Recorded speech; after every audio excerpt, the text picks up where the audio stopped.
السلام علیکم۔ آپ سن رہے ہیں آسے، ایک ایسی جگہ جہاں ہم ان واقعات کو سنتے ہیں جو لوگوں نے حقیقی زندگی میں محسوس کیے، لیکن جنہیں سمجھنا ہمیشہ آسان نہیں ہوتا۔ یہاں کوئی جھوٹی کہانی نہیں ہوتی۔ جو کچھ بھی یہاں بیان کیا جاتا ہے یا تو کسی نے خود جیا ہوتا ہے یا کہیں لکھ کر چھوڑ دیا ہوتا ہے تاکہ کوئی اور بھی اسے سمجھ سکے۔ ہم ان چیزوں کی باتیں کرتے ہیں جو نظر نہیں آتی مگر موجود ہوتی۔ ایک ضروری بات، جب ہم ایسی کہانیاں سنتے یا سناتے ہیں تو بعض اوقات کچھ چیزیں قریب محسوس ہونے لگتی ہیں۔ اس لیے آپ سے درخواست ہے کہ سننے سے پہلے آیت الکرسی پڑھ لیجیے۔ اگر آپ تیار ہیں تو خاموشی سے سنیں۔ یہ ہے آسے۔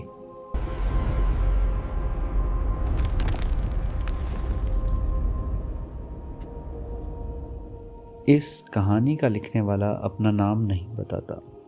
وہ صرف اتنا کہتا ہے کہ جو کچھ میں آج سنانے جا رہا ہوں وہ میری زندگی کا سب سے ڈراؤنا واقعہ نہیں، لیکن یہ میرے دوست کی زندگی کا سب سے بھیانک سچ ہے۔ یہ کہانی کسی فلم کی نہیں ہے، نہ ہی کسی ناول کی، نہ کوئی بنائی ہوئی کہانی۔ یہ سب ایک ریئل انسان کے ساتھ ہوا تھا، اور وہ انسان آج بھی زندہ ہے۔ وہ کہتا ہے کہ جب بھی مغرب کی اذان ہوتی ہے اس کا جسم آج بھی بے وجہ ٹھنڈ سے بھر جاتا ہے۔ اس کے کان آج بھی اس جنگل کی خاموشی کو محسوس کر لیتے ہیں، اور اس کی گردن آج بھی اس چیز کے ہاتھ کو یاد کرتی ہے جو صرف کل آئی تک تھا۔ اس رات کے بعد وہ کبھی بھی اندھیرے میں اکیلی نہیں سوتی، اور نہ ہی کوئی جنگل کا راستہ کراس کرتی ہے۔ اس کہانی کو لکھنے والے نے کہا، مجھے آج تک نہیں پتا وہ چیز کیا تھی، لیکن ایک بات میں یقین سے کہہ سکتا ہوں، وہ انسان نہیں تھی۔ اس کہانی کا تعلق جن سے ہے، اس جنگل سے ہے جہاں اذان سے پہلے کچھ اور ہی گھومتا رہتا ہے، اور ایک ایسی لڑکی سے جسے ایک چیز نے چن لیا تھا۔ یہ کہانی اس وقت شروع ہوتی ہے جب ایک 13 سال کا لڑکا اپنی دادی کے ساتھ اندھیرے کھیت سے واپس آ رہا ہوتا ہے، اور جنگل سے ایک کراہنے کی آواز آتی ہے۔ اس کو ایگزیکٹلی یاد نہیں کہ 2010 کا کون سا مہینہ تھا جب یہ واقعہ ہوا، جب یہ سب ہوا، مطلب 2010 میں۔ ساگر بھائی کی عمر تقریباً 13 سال یا 14 سال رہی ہوگی۔ ساگر بھائی کے نانا کا گھر اور ان کا گھر بالکل ساتھ ساتھ تھا، بس بیچ میں ایک تالاب یعنی پونڈ تھا۔ ایک طرف ان کا گھر، دوسری طرف نانا کا گھر۔ نانا کے پاس زمین بہت تھی، لیکن کھیتی باڑی کرنے کے لیے لوگ نہیں تھے۔ ان دونوں گھروں میں اگر مرد کی بات کریں تو بس بلال بھائی اور ساگر بھائی تھے۔ گھر پہ بس یہی دونوں تھے۔ ان کا بس ایک ہی ماموں تھا جو ابروڈ رہتا تھا، اور جو زمینیں تھیں وہ دوسروں کو دی ہوئی تھیں کلٹیویٹ کرنے کے لیے، جس کو ہم بھرگا یا شیئر کراپنگ کہتے ہیں۔ وہاں سسٹم یہ تھا کہ جو زمین پر کھیتی کرے گا وہ آدھا اناج ان کو دے گا اور آدھا خود رکھے گا۔ بس ایسے ہی چل رہا تھا۔ بلال بھائی اسٹوڈنٹ تھے تو ان کے پاس زمین دیکھنے کا ٹائم نہیں تھا۔ انہوں نے اپنے HSC ایگزامز ختم کیے تھے اور گھر پر ہی تھے۔ سوچ رہے تھے کہ آگے پڑھیں یا باہر چلے جائیں، لیکن صرف باہر جانے کا سوچنے سے تو نہیں ہوتا۔ اس کا پورا پروسیس ہوتا ہے، پاسپورٹ، ویزا، وہاں کیا کام کریں گے، ہر چیز کا ایک ٹائم لگتا ہے۔ انہوں نے سوچا فالتو بیٹھنے سے اچھا ہے کہ جو زمین خالی پڑی ہے اس پہ میں خود کھیتی باڑی شروع کر لیتا ہوں، کچھ کام ہو جائے گا، ٹائم پاس ہو جائے گا۔ ایک زمین کا ٹکڑا خالی پڑا تھا، ان کا پلان تھا کہ وہاں چاول لگانے کا۔ انہوں نے یہ آئیڈیا ساگر بھائی کو بتایا، اور وہ بھی مان گئے۔ تو دونوں بھائیوں نے مل کر کام شروع کیا، سب کچھ ساتھ میں کیا اور چاول لگا دیے۔ اس دوران بلال بھائی کا باہر جانے کا سب کچھ ریڈی ہو گیا، اور کیونکہ سب ریڈی تھا وہ ابروڈ چلے گئے۔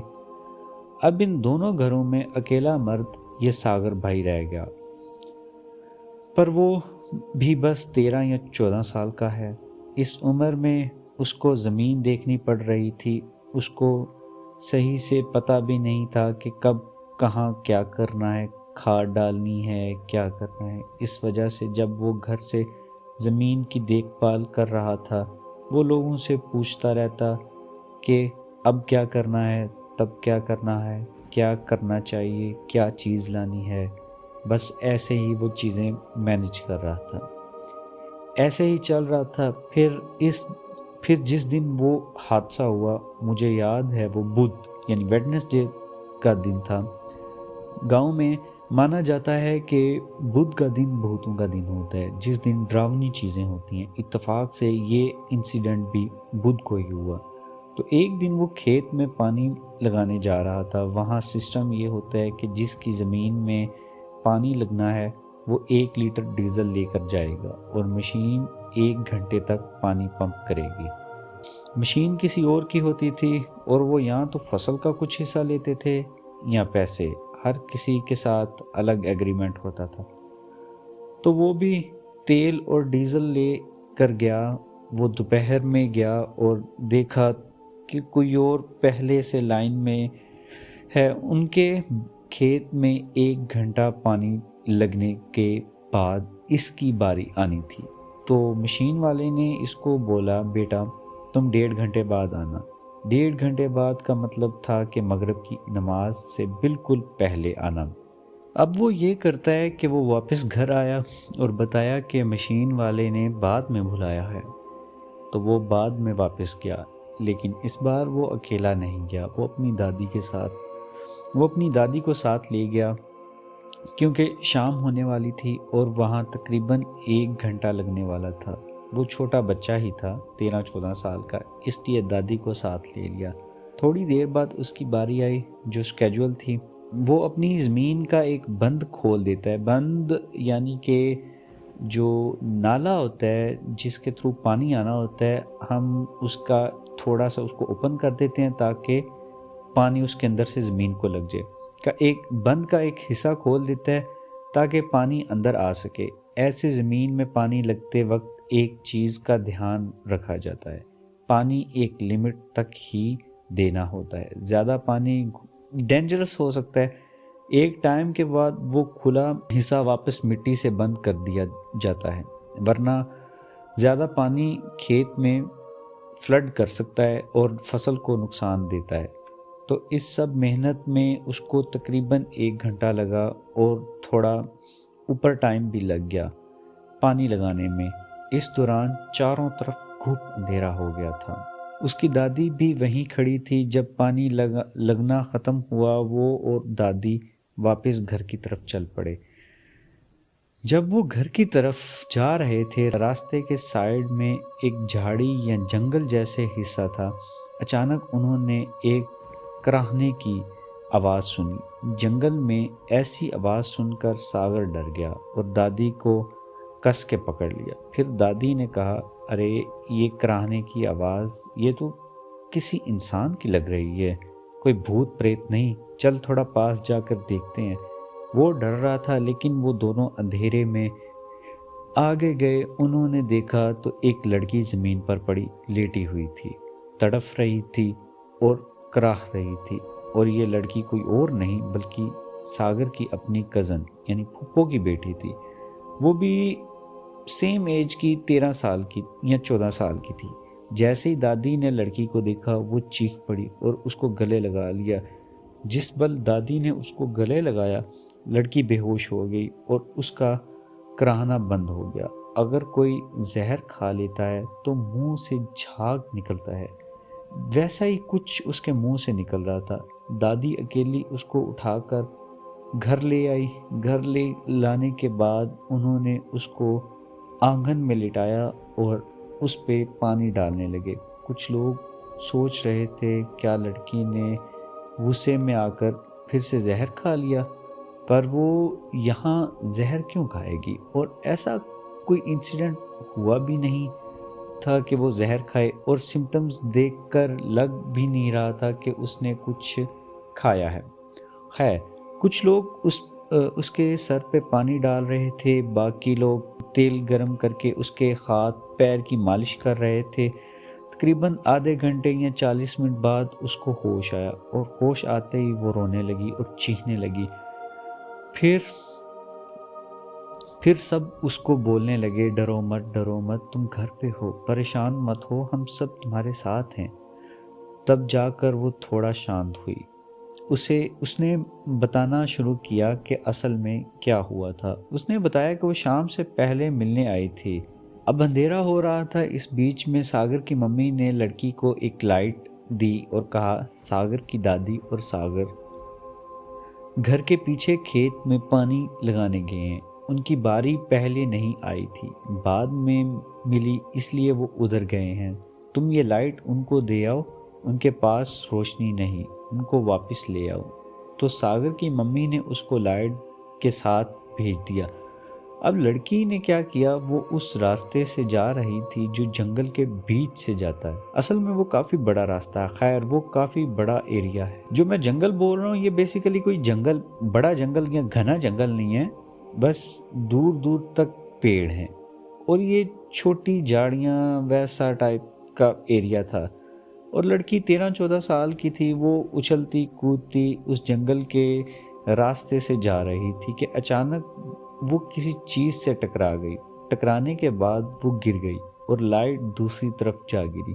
اس سے پہلے کہ وہ کچھ سمجھ پاتی، اچانک ایک ہاتھ نے اس کا گلا زور سے پکڑ لیا، اس کا دم گھٹنے لگا اور اس کو اوپر ہوا میں اٹھا لیا۔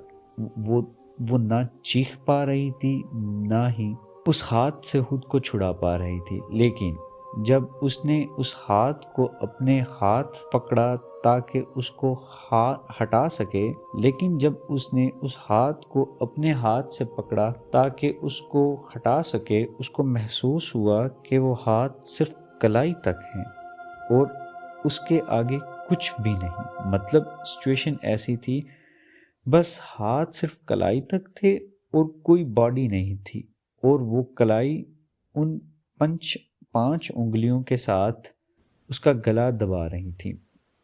یہ سب تقریباً 5 یا 10 سیکنڈ چلا ہوگا کہ اچانک مغرب کی اذان شروع ہو گئی۔ جیسے ہی مغرب کی اذان کی آواز آئی، اس ہاتھ نے اس کا گلا چھوڑ دیا، اور ٹھیک اسی وقت وہ زمین پر دھڑم سے گر گئی، لیکن گرنے کے بعد بھی وہ بے ہوش نہیں ہوئی تھی۔ ہاں، وہ اپنی باڈی کو ہلا نہیں پا رہی تھی، اور اس نے ایک آواز سنی، ایک گرجنے کی آواز، اس جھاڑی اور جنگل کے پورب یعنی ایسٹرن حصے سے آتی ہوئی۔ ایسے لگ رہا تھا کہ جو وہ چیز غصے میں گرجتی ہوئی پورب یعنی ایسٹرن کی طرف نکل گئی۔ ایسا فیل ہوا کہ اس نے اذان سنی اور وہاں سے بھاگ گئی۔ کافی دیر بعد ساگر بھائی اور ان کی دادی وہاں سے گزر رہے تھے، اس حالت میں پایا۔ یہ سن کر سب ڈر گئے، کیا کر سکتے تھے، جو ہونا تھا وہ ہو گیا۔ گاؤں والوں نے اپنے ٹوٹکے کیے، اس کی باڈی پر لوہا لگایا، پانی پلایا، گرم پانی سے نہلایا اور گھر لے آئے، مسجد کے امام کو بلایا اور انہوں نے دم بھی کیا۔ اللہ کے کرم سے اس کو بخار یا کچھ اور نہیں ہوا، وہ جلدی ریکور ہو گئی، اور اس رات وہ ڈری بھی نہیں فی الحال کے لیے۔ بس اتنا ہی لگ رہا تھا کہ لیکن کہانی یہاں ختم نہیں ہوتی۔ وہ اصل میں وہاں چھٹیوں پہ آئی تھی، وہ وہاں 2-3 دن رکی۔ جب چھٹیاں ختم ہوئیں وہ واپس اپنے گھر جا رہی تھی۔ ان کا گاؤں اگلے ہی گاؤں میں تھا۔ اس نے گاؤں کا نام نہیں بتایا کیونکہ بہت لوگ پہچان لیں گے، تو وہ گھر گئی۔ اس رات سونے کے بعد وہ تقریباً رات کے 2:30 یا 3 بجے میکسیمم اس کو اچانک لگا کہ کوئی اپنا ہاتھ اس کی آنکھوں، ناک اور منہ پر رکھ رہا ہے۔ پہلے لڑکی کو لگا کہ اس کا چھوٹا بھائی جو بغل میں سو رہا تھا شاید نیند میں ایسا کر رہا ہے، لیکن جیسے ہی لڑکی نے اپنے چہرے سے ہاتھ ہٹانے کی کوشش کی، اس کو محسوس ہوا کہ یہ ایک بالوں والا ہاتھ ہے۔ جب اس کو ریئلائز ہوا کہ یہ ہاتھ بالوں والا ہے تو وہ ہاتھ تھوڑی دیر وہاں ٹکا رہا، جیسے سوال کر رہا ہو کہ یہ کیسا ہاتھ ہے، یہ اتنا ہیری کیوں ہے۔ کمرے میں ہلکی سی لائٹ تھی تو اس نے اپنی آنکھیں کھول کر دیکھنے کی کوشش کی کہ یہ کیا ہے۔ آنکھیں بند رکھتے ہوئے ہی وہ ہاتھ ہٹانے کی کوشش کر رہی تھی، جیسے ہم کرتے ہیں بنا آنکھ کھولے دھکا دینے کی کوشش، وہ ویسے ہی کچھ کر رہی تھی۔ تو جب وہ آنکھیں کھول کر دیکھنے کی کوشش کرتی ہے کہ کس نے اس کا ہاتھ پکڑا ہے، جس پل وہ آنکھیں کھولتی ہے وہ ایک بھیانک چہرہ دیکھتی ہے جو اس نے پہلے کبھی نہیں دیکھا تھا۔ اس چہرے کی آنکھیں بالکل لال، جیسے جلتا ہوا کوئلہ ہو، اور وہ منہ کسی کتے جیسا، اور جس کی زبان باہر لٹک رہی تھی اور پوری باڈی جیسے بالوں سے ڈھکی ہوئی تھی۔ یہ منظر دیکھتے ہی وہ زور سے چیخی اور وہ ہاتھ چھوڑ دیا جس نے اس کو پکڑا ہوا تھا۔ اس کی ماں اس کے بغل میں سو رہی تھی۔ وہ جلدی سے اٹھ گئی، پوچھنے لگی کیا ہوا ہے، کیا مسئلہ ہے۔ انہوں نے لائٹ جلائی اور اب دیکھا تو وہاں کچھ بھی نہیں تھا، سب کچھ نارمل تھا۔ پھر اس کی ماں نے کہا تم پہلے ڈر گئی تھی نا، اسی لیے شاید برا سپنا دیکھ رہی تھی۔ پھر اس کی ماں نے کہا تم پہلے ڈر گئی تھی نا، اس لیے شاید برا سپنا دیکھ رہی ہو۔ کچھ نہیں ہے ماں۔ ماں نے کچھ سورہ اور آیتیں پڑھی جو ان کو آتی تھیں اور اس پہ دم کیا اور بولا سو جاؤ، لیکن وہ ڈر کے مارے اس رات بالکل نہیں سو پائی۔ وہ فائنلی فجر کی اذان کے بعد سوئی۔ دن میں سب کچھ نارمل تھا، اس کو کچھ یاد نہیں رہا۔ دن گزر گیا اور وہ رات کو سونے لگی۔ اب وہی انسیڈنٹ پھر سے شروع ہوتا ہے۔ پچھلی رات ہاتھ نے اس کے ناک اور منہ کو چھوا تھا۔ اس بار وہ لیٹی ہوئی تھی اور محسوس کر رہی ہے کہ کوئی نرم سی زبان اس کے ماتھے پر، چہرے کی ایک سائڈ، دوسری سائڈ اور ناک پر پھیر رہا ہے۔ یہ چیز تھوڑی گرم محسوس ہو رہی تھی، جیسے جب ہم اپنی زبان اپنی سکن پر لگاتے ہیں تو تھوڑا گرم لگتا ہے، ایسے لگ رہا تھا کوئی زبان اس کے چہرے کو ٹچ کر رہی ہے۔ کمرے میں مدھم سی لائٹ تھی۔ جب اس نے آنکھیں کھولیں اس نے کچھ بے حد خوفناک دیکھا۔ وہ کریچر آ گیا تھا، وہ جو چیز تھی وہ آ گئی تھی اور اس نے اپنی زبان منہ سے باہر نکال رکھی تھی۔ یہ زبان تقریباً 2 سے 2.5 فٹ لمبی تھی اور وہی اس کے چہرے کو چھو رہی تھی۔ جیسے ہی اس نے یہ دیکھا وہ زور سے چلائی۔ اس کی ماں بغل میں سو رہی تھی، وہ بھی جاگ گئی۔ جب ماں جاگی تو انہوں نے بھی یہ بھیانک چہرہ دیکھا۔ جیسے ہی ان دونوں نے یہ چیز کو دیکھا، ماں اور بیٹی دونوں ایک ساتھ چیخنے لگیں۔ تو چیخ سن کر پتا جی یعنی اس کے باپ جو بغل والے کمرے میں سو رہے تھے بھاگتے ہوئے آئے۔ انہوں نے کمرے کی لائٹ جلائی اور دیکھا کہ وہاں کچھ نہیں تھا۔ انہوں نے پوچھا کیا ہوا ہے، انہوں نے پوری سچویشن بتائی۔ وہ سن رہ گئے کیونکہ انہیں لگا کہ یہ کوئی نارمل ڈسٹربنس نہیں ہے۔ تو اس رات گھر کی ساری لائٹس آن رکھی گئیں۔ اگلی صبح انہوں نے ایک اچھے عامل کو ڈھونڈنا شروع کیا اور وہ جلد ہی مل گیا۔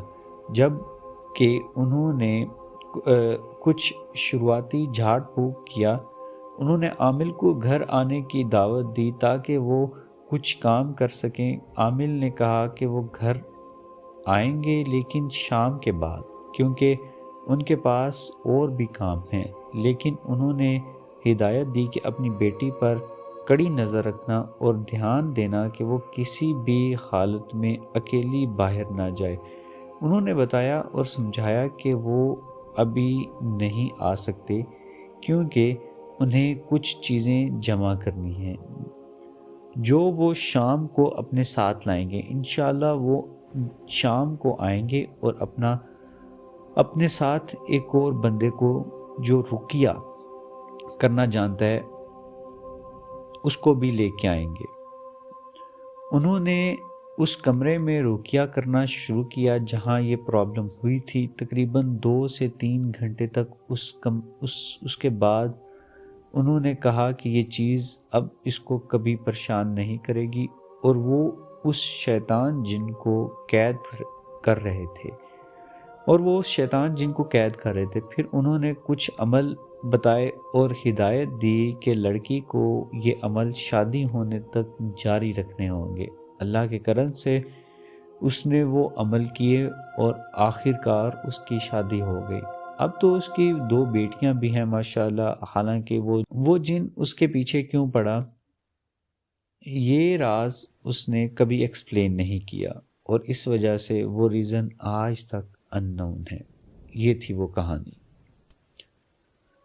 چلتے ہیں دوسری سٹوری پہ جو کہ ریڈٹ سے ہے، اور یہ چھوٹی سٹوری۔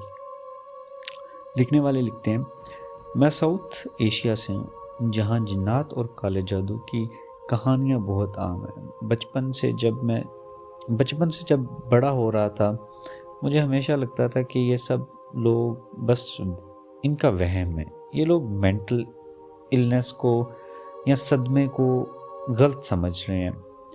میں نے بہت سے ایسے کیسز دیکھے جہاں لوگ بولتے ہیں کہ اس پہ سایہ ہے یا اس پہ کچھ آ گیا ہے، یہاں تک کہ میری اپنی فیملی میں بھی، لیکن مجھے ان باتوں پہ بالکل یقین نہیں تھا اس وقت تک جب تک یہ میرے ساتھ نہیں ہوا۔ کل رات ہوا ہے، اس نے میرے اندر بہت کچھ بدل دیا۔